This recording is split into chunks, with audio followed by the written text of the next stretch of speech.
Banyak negara mempunyai versi deep state-nya sendiri. Indonesia bukan masalahnya ada atau tidak ada, tapi siapa yang menjalankannya ini. Assalamualaikum warahmatullahi wabarakatuh. Kalian pernah berpikir gak sih siapa sebenarnya yang mengatur negara? Presiden, menteri, partai politik, atau ada hal lain yang lebih berkuasa daripada itu, tapi nggak pernah muncul di televisi. Di balik keputusan negara ada satu entitas yang bekerja secara diam-diam, namanya deep state.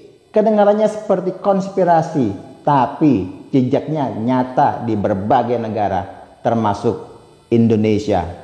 Presiden adalah simbol, tapi kekuasaan sejati bersembunyi di balik simbol itu.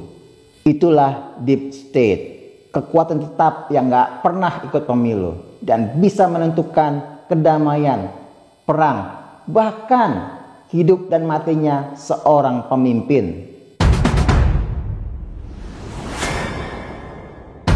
Pernah dengar istilah deep state? Ini bukan teori konspirasi sembarangan, tapi sebuah konsep yang sering dibahas dalam ilmu politik.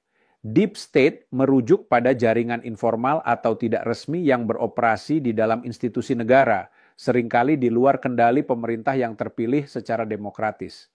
Anggotanya bisa dari birokrasi, militer, intelijen, atau bahkan kelompok ekonomi berpengaruh. Tujuannya?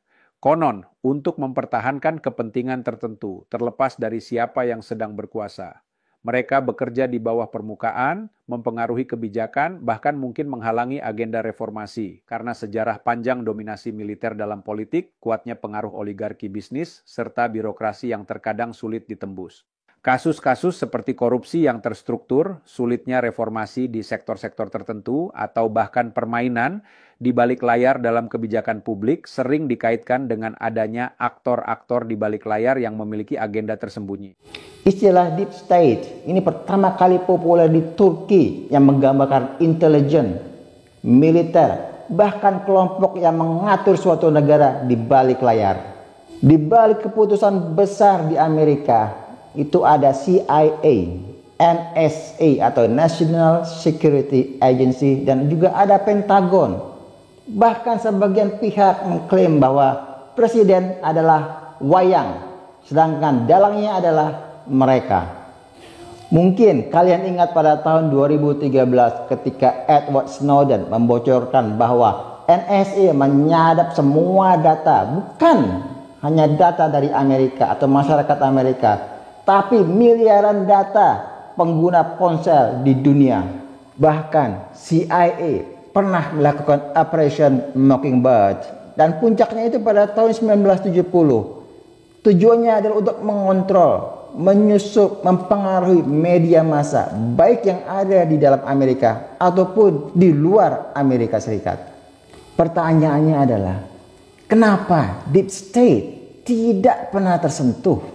Karena mereka tidak muncul ke publik, mereka tidak punya wajah, mereka itu bersembunyi di balik kontrak, keamanan nasional, dan juga krisis global. Itulah deep state, struktur permanen di tengah sistem yang terus berubah-ubah. Banyak negara mempunyai versi deep state-nya sendiri.